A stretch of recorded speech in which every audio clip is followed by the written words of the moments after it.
all right, I need to retool my conception of strategy, but also potentially my conception of goal.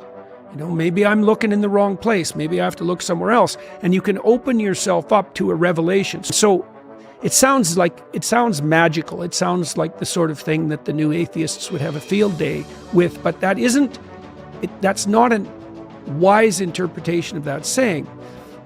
The proper interpretation is something more like a recognition of the way thought works. So imagine your plans didn't work out. Okay, now you sit down and you say to yourself, I'd like to know, even if the world was conspiring against me and my failure was 95% the fault of external occurrences and other people, what did I do that wasn't as good as it could have been, and where did I fail to look so that the probability of my failure was higher?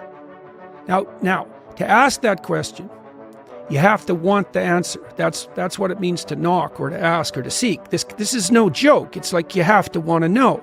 And it's a very painful thing to do, because especially if you had given it your all to the degree you were able, and you have reason to be bitter, you're going to be searching for the errors that you still made.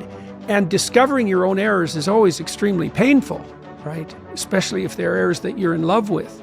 And so you have to be willing to strip yourself down. That's what humility means fundamentally. But the advantage is, this is why it's so useful to listen to people. You might find out where you're stupid, and then you could stop being stupid. And